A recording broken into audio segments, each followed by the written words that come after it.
Welcome back. Hi. We are at Dockweiler State Park, which is an RV park on the beach. Pretty awesome for the price tag. Like right on the beach. Yeah, 20 feet away, you're in the sand. But it's right by LAX. That's the downside. If your kids or you love airplanes, you'll love it. Yeah, it's not a downside for us. Most of us are deep sleepers, and all the kids love watching these giant birds just go over the top of our RV, so it's fun. It's a parking lot on the beach, $75 a night, full hookups, but in Southern California, that's tough to beat. It's decent. We wanted to share with you how things are going as we're getting settled into LA.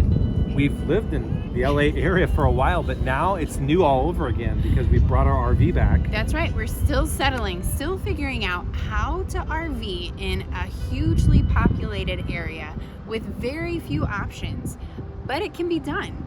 And we are going to show you how to do it. If you've followed anybody, you've probably heard that RVing in Los Angeles or Southern California can be tricky because it is so crowded and there's just not a lot of options. There's not a lot of boondocking.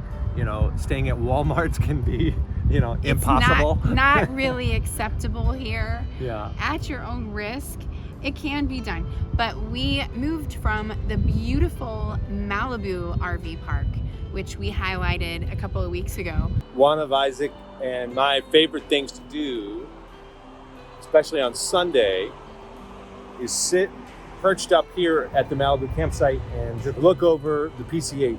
Because about every 45 seconds or so, a supercar goes by. It's crazy. Some custom thing, or you'll see racers. There's just so much activity on the PCH. It's fun. So we call it Supercar Sunday, which is the name of a car show we went to recently here in Southern California. But we've got it at our campsite. You just sit up here and you can see the beach. You can see all the cool cars and wraps and custom work they've done, which Isaac really likes. You see all the bikers and people exercising. It's just really cool, to just kind of sit here and enjoy the activity and people watch. And I mean, you're not too far from the beach. You can see people surfing. Yep. Like you can watch the water or the road or whatever. Yeah, it's really cool.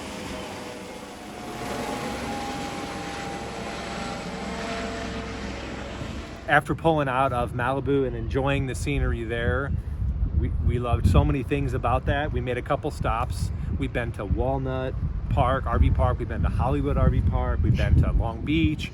So we've been making the rounds, just trying to figure out what works for us while we live in the area, while you work. So we know it all. If you ever want to camp in Los Angeles, call us. We know everything. Before we left Malibu, we met some great people. They were newlyweds. Well, first of all, we met a lot of people.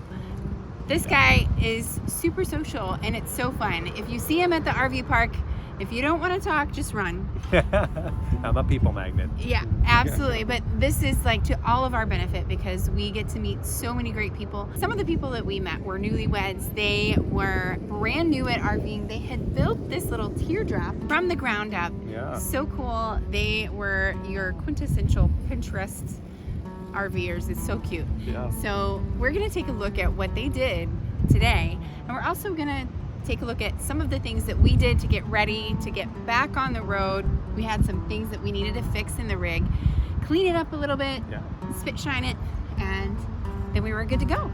One of the cool things about meeting this couple is it shows that there's so many ways to do this. That if you want to do it on whatever budget you have, all you need is a dream and work ethic, So this couple, before they were married, were dreaming about this lifestyle of travel, of honeymooning on the beach, and making that lifestyle a priority. And they worked toward it together in their engagement for 10 months. I thought that was just really cool to have that project and that dream together. But it's just another way, totally different. Totally different. I would love to take on a project, but with work outside the home and 5 kids, we knew that just wasn't it for us. So we were able to put a little bit more money into what we call our home. But like you said, there are so many ways to go about this. And if you can dream it, you can do it. Just get out there, enjoy, what God has given us. You might remember the Lance travel trailer tour we did with the kids. I'll link that here.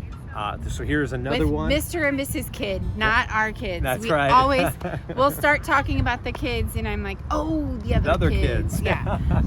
And we've taken you on a couple RV tours back when we were shopping, and the conversion van with Job and Angie. Cool. Yeah. But this was a whole different model, so we hope you enjoy that. I have not had a chance to talk to this couple across from us who just pulled up in this cool just married Jeep, and I want to get their story because their trailer looks homemade, and I have a feeling they're honeymooning, so might be a cool story. Let's go check it out.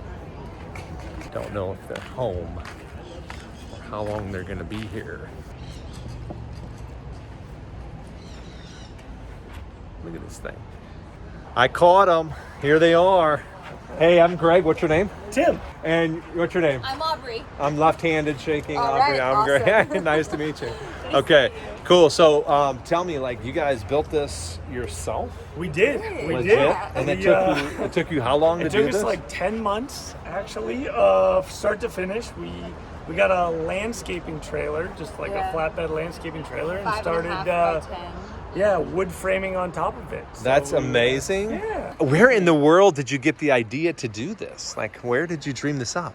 Well, we looked around forever for one, and we couldn't quite find exactly what we wanted, and so we were like, let's just build it ourselves. And did you have like a certain weight you were trying to stick in light of your tow vehicle, or? Think about that actually. It just worked out. Yeah. Yeah, cool. We figured though it would be pretty light with us just framing it ourselves. Yeah, and you're way under what your Jeep can do, so that's really exactly. cool. That works, Exactly. So what was your goal? Like, what was when you were dreaming and you guys sat down, you planned it from the beginning, like what was the goal? You wanted something that you could open up the back and just park it near the ocean and be like... Quite literally this, actually. This is the dream, yeah. We took it out as a little test run over the 4th of July, but we were just in a little sort of secluded RV park, and this was actually where we wanted to be. So we just got married last week, and So you just got married Saturday? on Saturday. yeah. That's crazy. So it was our goal to have it ready for the wedding honeymoon. Yeah, we wanted to have it ready for the wedding when we were having a regular wedding before COVID, and we were gonna have it be like the photo booth. I'm sure you've seen like the camper photo booths, and we're like, well, we'll still finish it because now we can't go anywhere internationally, so we'll just travel around and stay in our own spots. So That's amazing. Did you have like a certain budget you were trying to stay in, and did you meet that goal? We did.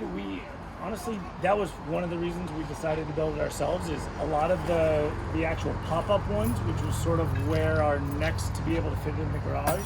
They can be expensive unless you want to totally redo them, in which case they're expensive anyway. So we were like, we looked at actually, you. yeah. We actually finished for like $3,500 Total. and then we added a couple like the towing hitch to. And so we probably ended up at like $4,250 for That's awesome. all the towing. And so you're an engineer, so that's where the expertise for the building. Exactly. Well, I wouldn't say expertise. He's a structural engineer though. So, Okay, so not a huge And have jump. done, he definitely knew a little bit about some what home he's building and construction and things like that. And so Cool. it was like sort of figured out the wood framing, and we're like, yeah, we need it to be this big, and bolted everything down, and it's one big shear wall, so we were like, it shouldn't fall apart on the road, but. And you were the interior designer and the visionary for the so spatial. I kind of was in charge of the kind of vision for the inside and the outside, but I wouldn't even know where to begin when it comes to structure. So that was the part where I wasn't super like jazzed to do it every weekend. I was like, seriously. But in the end, I was like, I know I want this thing. I know we're gonna have fun with it. So I started to have a lot of fun when the inside. So now that it's done, what are your favorite things? Brag, like tell me, now that you've camped in it, what's your favorite things? I've got a few favorites, but I would say Tim brought home this pallet, and we sanded it down and did epoxy coating on the top, and then That's just like a pallet from a job site. Yeah. Here, let me get this out of here. These were jobs I could do, and then the sink Tim did.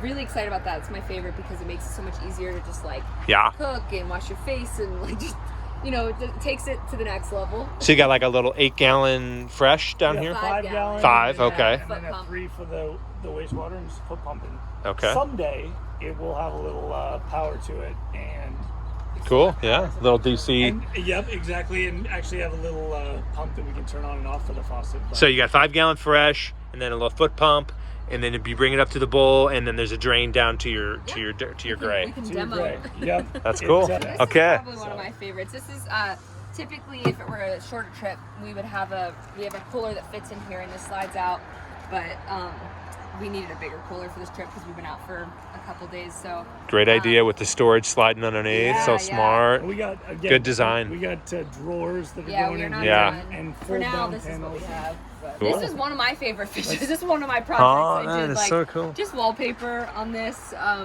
Make it a little bit more fun when it's open and closed. Just kind of a fun That's festive. vibe. Yeah. Way That's- cool.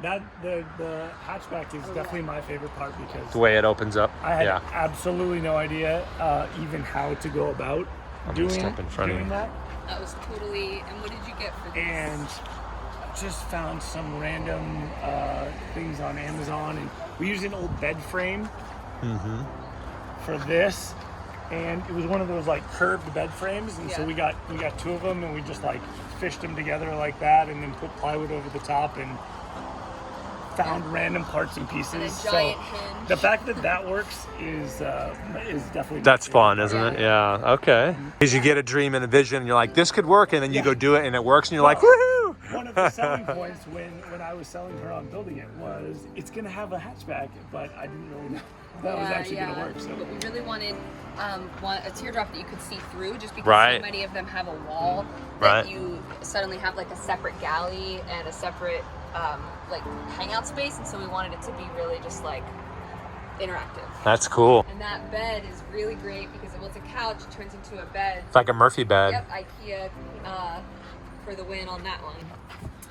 I made this table. I'm very proud of this. I just took an old, That is not old, but like a calendar, and Mod Podged it, and then did some more epoxy coating on top of plywood. And then these fold down, so it can be sort of like a tray table for like Are these breakfast in like bed. your goals of where you want to go, or you've already been there? Some of the places we've already been. Okay. We're close to Joshua Tree, so Yeah. we've been there a bunch of times. But yeah, a lot of them we haven't actually. That's awesome. Yeah. If you were doing it over again, is there anything you would do differently now that you're coming out on the tail end? I haven't thought about that. I have things. Oh, okay. What would you do?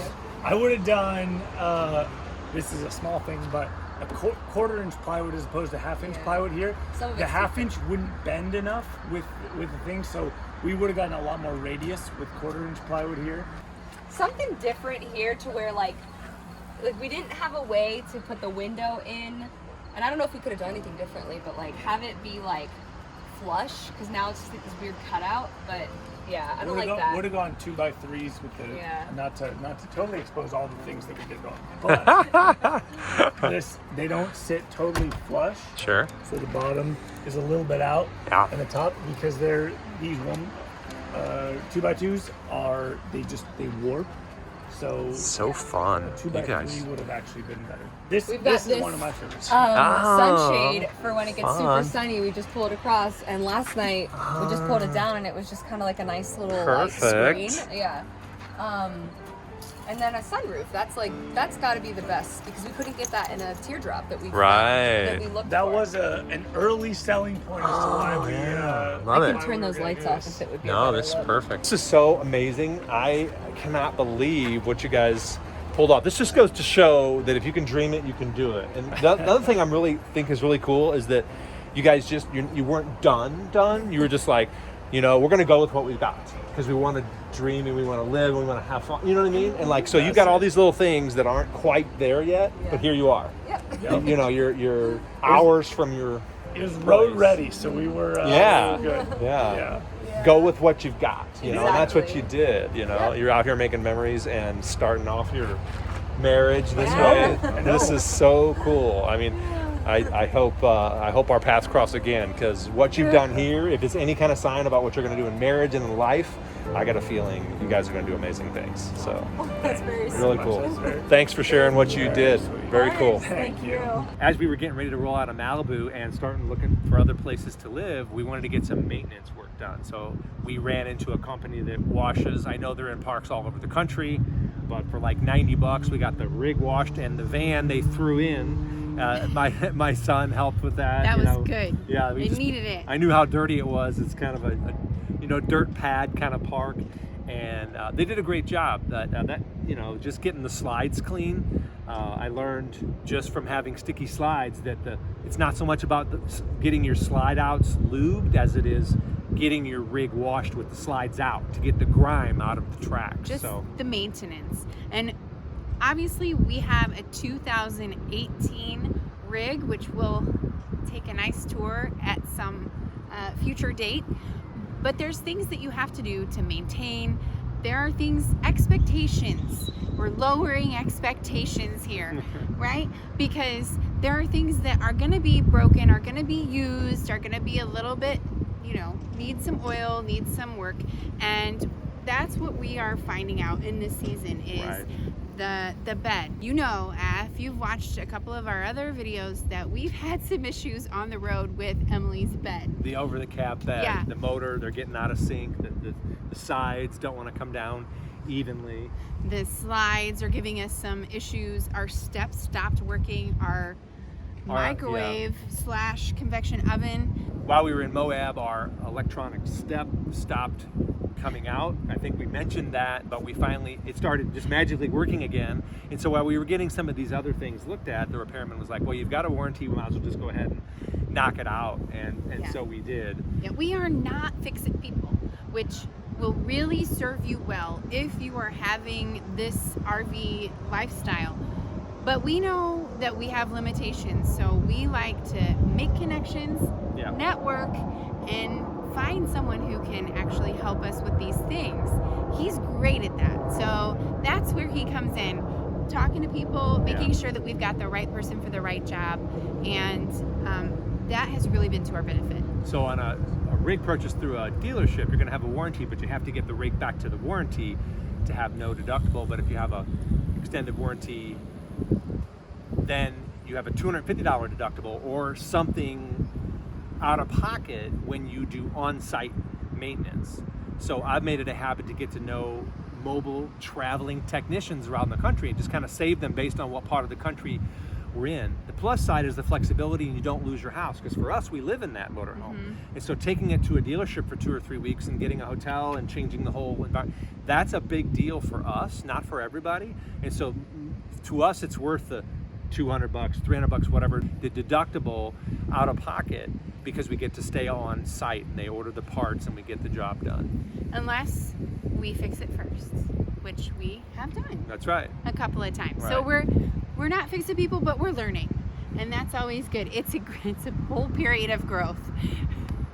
So on this last round in Malibu, the technician we had, I felt really blessed and thankful, because he's somebody who teaches dealer service departments how to work on these rigs. So he's hired out, the big shot, like one of the top 5 in the country kind of a guy. And you could tell by listening to him talk. So I just wanted to share a little bit of our interview with you, because it helps to tailor the expectations. If you're thinking about buying a rig, or you're not sure what you'll need to know, or maybe what kind of attitude you should have going into it, what he said really helped me, and I hope it blesses you too. I'm sitting here with Jim from Jim's Mobile RV Repair, and you guys might remember that we had a technician out back in the Midwest to try to fix the bunk that we're sitting under, and I was just sitting here talking to Jim about travelers and repair work and just the nature of things, not just COVID, but in general in dealerships. And he said something to me that was really striking. He said, a lot of times, 6 out of 10 times, did you say 6 out of 10 times, people will take their rig into a shop and just end up living with it, because the type of repair that's needed, either it's beyond the technician's ability, or there's a lack of communication between the manufacturer and the dealership, or whatever. Would you say that's about right? About 60, 70% of the time that's been your experience? Yeah, absolutely.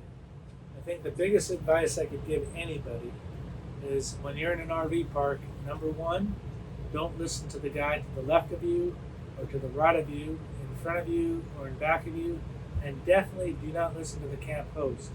You need to get somebody that's qualified, that knows, has some time under their belt, maybe take some classes.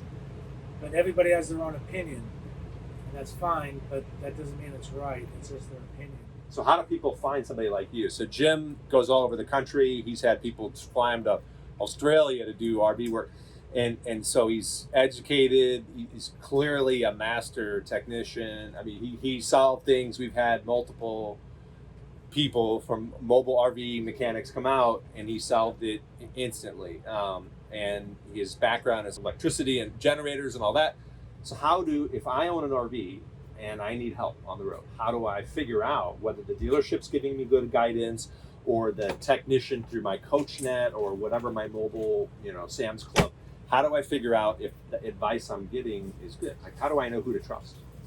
I think it boils down to one thing specific. If there's a problem and the technician can explain to you why it failed and what's going on and how to repair it, and you understand that, usually means they understand it and they're probably on the right track.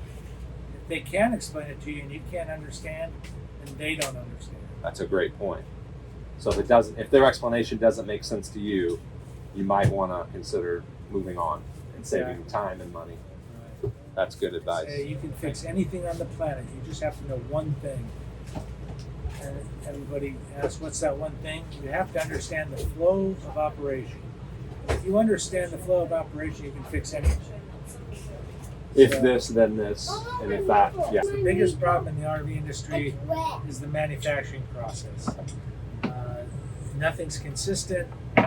Everything's not always the same. Lack of better terms, they make it up as they go along, as they assemble it. Two, if you're buying a used RV, some of those problems are already taken care of, and you're just dealing with lack of maintenance or poor repairs that have been done in the past. Like with our generator that you just serviced, probably has been no oil change since Right. so that's a lack of maintenance there. Right. Makes sense. All right, Jim. Well, thank you for your time. Thank you for joining us on this week's episode.